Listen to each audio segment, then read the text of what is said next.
This small part can make your car sound like an aeroplane. It can make your wheel shake.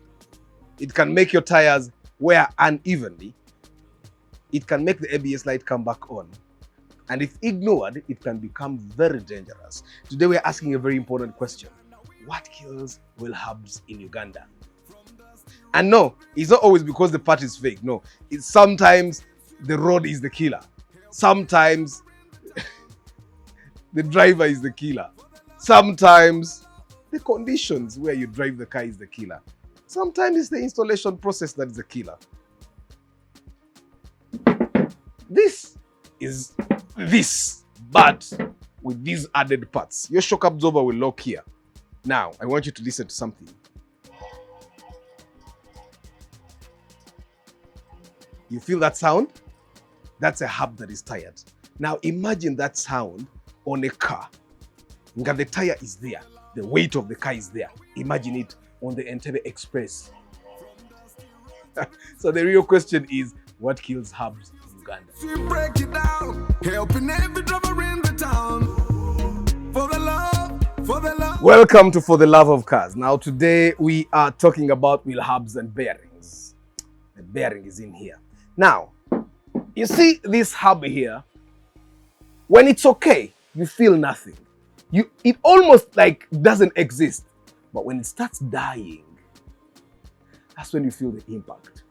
You start hearing the humming, the grinding, the shaking, the looseness. Yeah? You see this part here, it locks to the shock absorber, and then we have the ball joint here. These are your car turns. Yeah? This entire assembly. But the hub, this is where your tire will lock in, and it allows your wheel to move when you have the weight. You get? Today we are not just going to be talking. I want us to focus on the things that kill these wheel hubs so that next time you don't feel surprised when you feel the humming on the Entebbe Express.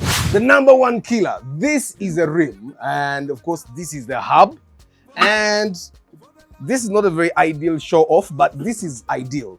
So your wheel hub will basically be in here like this. And the number one killer of hubs is potholes. Every time you're driving, when these guys were making cars, they imagined cars would move on surfaces as straight as this. You see? But in Uganda, we have a lot of potholes. We have a lot of rough, broken tarmac. We have a lot of small humps. Those humps. So every time you're driving your car and you hit, you know, ideally you would think that the tire, because it's rubber and it has air, it takes all the shock. But the shock goes from the tire to the rim, it goes to the hub. Now, every time you hit a pothole, remember this assembly here has a bearing in here. Shock. Now, the next time you're driving and you decide to hit a pothole or you decide to hit a hump, I need you to understand that the hub is going to be affected. And yes, normally we think the suspension is the only thing that gets the heat when we hit potholes or we hit those humps. But no, the hub gets the feel. And yes, the hubs don't just die. Sometimes they die and you'll take a year to notice that they are dead. Sometimes you yourself will never notice, but people like Arthur will notice that the hub is dead. I drive a car for 200 meters and I would know that the hub is actually faulty. So you need to understand that potholes in Uganda, the humps, anyone in the Ministry of Works that is creating those small humps and not making sure that we know that the humps are there. Every time the roads are not properly paved, and then we have to overhit the potholes. Every time you overspeed on that bad road, you're not only killing the shocks, the ball joints, the Z-links, you are also hitting the hubs and the bearing will die. Now, later, I'll tell you about how they actually can repair this and what actually works. Number 2, water and mud. Now, some of you guys drive through flooded roads like you're driving through a swimming pool. Now, every time you drive through water, remember I did show you that the hub will go through your wheel like this. Your turn. Your hub will go through your tire or through your wheel like that. Now, every time you drive through a flooded road, the water will splash on the tire, obviously, and the water will also go through here, and when it does that, it can be able to access the hub. Now, when water enters the hub, this thing might actually not get affected. The water will go through here, and it will get to the bearing. Now, the bearing is where the important work is. Now, when the bearing gets water, maybe the seal is weak or that, water gets to the bearing. When the water enters the bearing, it will wash away the grease. Now, when the grease gets washed away, the bearing will get dry. When it gets dry, the soil, the dust particles, that's when you will start here the grinding, the humming, the uncomfortableness of the bearings. Now, some of you guys that drive Bukoto Kampala, Bukoto Ntinda, Bukoto Chiwatule, some of you guys, it will take time before you actually feel the effects of these. I mean, most of the times that I've had the wheel hub dying is when I was on the bypass or on the express. So, and some of you guys, you can even hear it at the Bukoto Chisasi road. But because you don't know what you're hearing, you think that's a normal sound. So the next time you're driving through a flooded road, I want you to remember that the tire doesn't protect everything. The next time you take your car to the washing bay, yes, the car might look clean, but the hub might be dirty.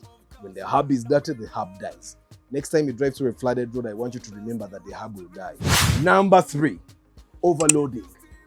You see, some of you guys, when you buy small cars, you buy a Fielder, you want to load it like a Hilux. You buy a Vit, you want to load it like a Nua. The trouble is not only going to go to the shocks or the suspension of the chassis. The trouble will go to the hub. You see, some of these things, they seem like they are direct, but to you guys, you see the wheel, it goes to the hub. Now, when it goes to the hub, this entire thing is not lifting the wheel. And because it's not lifting the wheel, remember the car, the weight of the car goes to the suspension. Now, the suspension goes direct to this entire housing or to this entire assembly. Now, when you load it, the tire will be fighting with the car to keep it there, but the weight will be fighting the hub, like that. Kati gotika ka Fielder, nokawa tani mukaaga, ko kajja sigala katambula. Ne hub ejja kubeerwana munda muli. It will be fighting, it will loosen up. When it loosens up, that's where you'll start seeing the uneven wear of the tire. Kubanga hub yeweseemu kobweti. That's why you find cars in the villages moving the way they move. They overload. Kachate.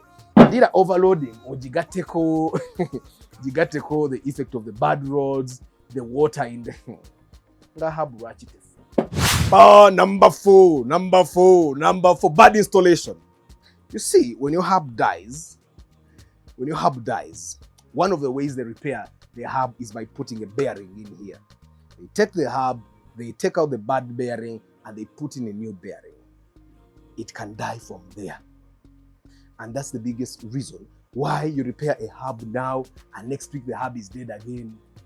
Bad installation. Now, that's the installation of the of the bearing. Let's talk about the installation of the entire assembly itself. Now, your mechanic buys this assembly and they put it in there. There is a mutayimba that enters in here and it's locked with a nut. If that is done badly, it will continue shaking. When it shakes, the hub will definitely die. And then that's why you keep saying,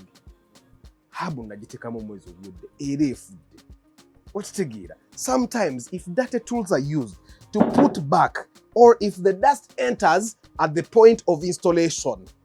Number 5, cheap or wrong parts. You see, not every hub on the market is equal. Some parts are good, some parts are average, and some parts are just waiting to embarrass you. And sometimes the issue is not with the quality. It might be the wrong part for that exact car. It's maybe the wrong size, maybe the wrong fitting, the ABS sensor is wrong, the wrong generation, or even the wrong side. Guy akwatira hub na ajisa kuside endala nganda bagenda bajjamu kana akantu ne bakajja wano ne akatonde bakasenda nga mbutuufu tekwatagana. You see, a hub may fit physically, but it may still not be correct. You see, you need to understand that buying cheap twice is more expensive than buying once. Let me tell you a story. One time, the hub on my Corolla died. And I asked the mechanic at that time, what's the best course of action? They told me I could buy this entire assembly at 250 or just buy the bearing at 130. I chose 130 and I did that twice. 130. That's already 260. Still didn't work. I ended up spending the 250 to buy the entire assembly. So sometimes it's just the wrong part. Big rims and big tires. You see, the big rims and tires make your car look nice, yeah? But on the roads, they can punish your car. Low profile, you see, you put low profile tires on your car. They have, they don't have enough wall to absorb the shock. So when you hit those potholes with those tires, the shock that goes directly from the tire to the hubs, the shocks, and the suspension. Today we're talking about the hubs, right? You see, when people put bigger tires on their cars, they end up having to change hubs and suspension like monthly bills. And that's a very bad thing. If your daily road is bad, stop thinking about beauty. Think about survival. Bad suspension and alignment. Now, you see, when we're driving a car, the hub seems like it's a very simple tool. And it seems like if the other things are bad, you can keep replacing the hubs and you'll be okay. But the hub does not work alone. If the alignment is off, the hub will be shaking. It affects the hub. Obviously, it affects the hub. I wanted to see if you could feel the sound. So if you have bad alignment, if the Z-links are bad, if the ball joints are bad, if the shock absorber, remember, the shock absorber will come here. The shock will come here. And then the Z will link here. But this is the right side. So if your shock absorber is bad, if your Z-link is bad, if your ball joints are bad, if your wheel alignment is off, if the bushings, I don't have bushings here, but if the bushings are bad, if the steering rack is bad, this is going to feel the impact and it will die. So while you think of replacing the hub, work on the other things as well. So the hub is in there. It logs onto the shock absorber, and then the Z-link is here. I showed you the Z. It comes from the shock absorber. It goes to the stabilizer bar. The hub locks in there. And then they lock it here. Now, every time your wheel alignment is bad, every time your tire is not fastened, every time you hit the water will go through the tire rim and enter there, and then it will find its way into the bearing. So the next time, you need to be very careful. With all that said, I want to just go for a recap. What kills hubs in Uganda? I need you to understand that the hubs don't work alone. They work with you, they work with your mechanic, they work with the parts in the car, they work with how you drive the car. Potholes, flooded water, overloading, bad installation, cheap or wrong parts, big rims and wrong tires, bad suspension and alignment, ignoring wrong signs. All these things kill a car. Most hubs do not die in Uganda in one day. One pothole a day, one flooded road tomorrow, one overloading a week, one bad mechanic next month, one cheap part after that. You see, the car starts humming and you say, these hubs are fake. Sometimes they are fake. But sometimes, just sometimes, it's our roads. Talk to the president. Sometimes our driving and our repair, you kill the car and now with money. So it's important that the next time your car starts humming, do not just increase the radio volume. the car starts humming and you install a woofer. You say no radio turn up bass. I need you to listen to the car. Check the hub, check the suspension, check the tires, check the alignment, check the installation history. And I've been telling you guys, once a year, do alignment. Because a noisy hub is not just annoying, it becomes a safety issue. Well, this is Arthur for the Love of Cars. Tell me in the comment section, how often have you changed hubs and on which car? Now guys, if this video has been useful to you, I need you to know that we are trying to grow the channel to 100,000 subscribers. tell a friend who has not subscribed that this is the ultimate car channel in Uganda. They need to come here and learn all the things that you have learned. Yeah, tell them to subscribe and they hit the notification bell if they want to. And don't forget, we have live broadcasts every morning, Monday to Friday, 7:40 a.m. And on Saturday, we also have one in the evening. Yeah, we have the weekly roundup, and then we also have the Sunday vibes. We have a Chimeza Chemoroka every Friday at 7 p.m., which is a live broadcast both on YouTube and TikTok and all these other channels where we can go. I do pre-purchase inspection in case you're buying a car and you don't want to buy one that has a hub that sounds like this. I am your man. I charge a small fee right now. As you watch this video, it's still 450,000 shillings only for a full day of inspection. I come with a mechanic and together we make sure that you get a good car for your budget. I sell car trackers, 350k, 450k depending on what you want. Car alarms, 210 installed with the tracker, 250 installed alone. The Love for Cars convention will be happening 29th August 2026 at Bat Valley Theatre. The Love for Cars convention is the ultimate place for us to be. Once a year, we meet as car lovers, we meet the mechanics, we talk to them, we learn things, and we see how does owning a car become easier in Uganda. 29th August, it will be a Saturday, only 30,000 shillings. So tell a friend to tell a friend that Athajari, Ata Somesa. Until next time, ciao.